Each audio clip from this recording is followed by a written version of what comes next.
aspirants. Hit Bullseye presents Big Bull Ki Pathshala, your bi-monthly supplement for 99 plus percentile.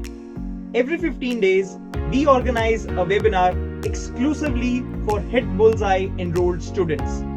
This time, we organized a webinar on decoding GK, that is general knowledge, for non-CAT exams like IIFT, XAT and TISNET.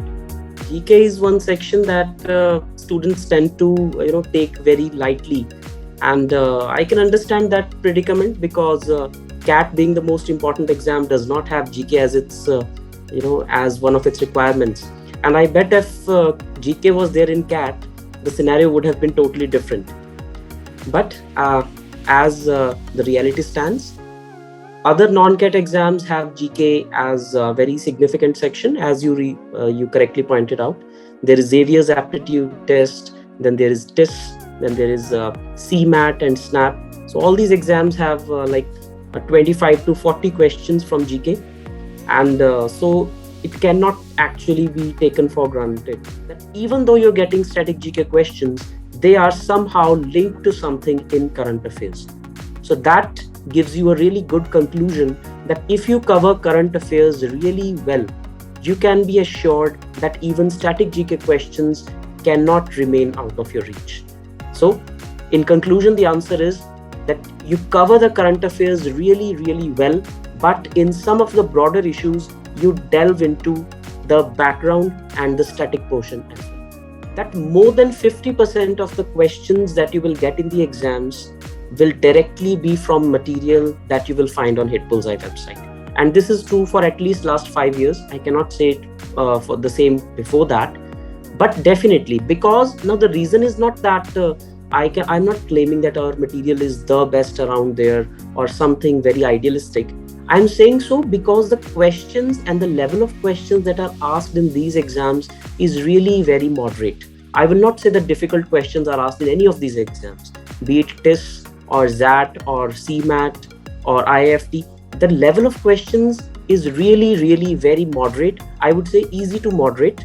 They are almost never go into the difficult territory, and they are easily, coverable from this material. Which exam you are targeting specifically, but in general, I would say that if you have 1 month or less than 1 month left for the exam, at least 3 to 4 hours every day is something that you should devote to GK.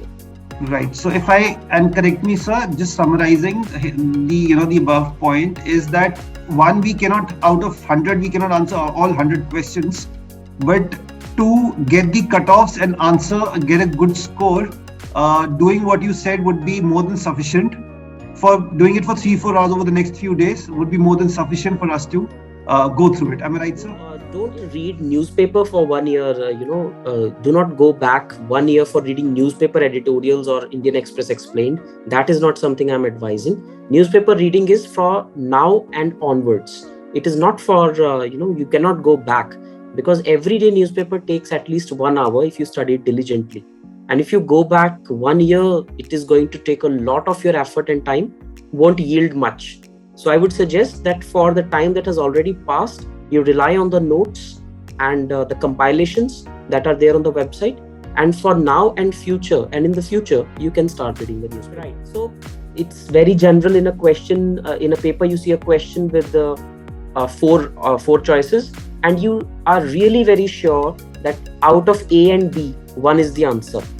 But the confusion is between the two. So now there is no one size fits all approach here. First of all, your peripheral knowledge is going to work. So try to eliminate, if you can, your best. But even if you're not able to do that, if you are 50-50 between two options, then the next consideration is what is the negative marking in that paper. So if the negative marking is 1/4, definitely take that chance.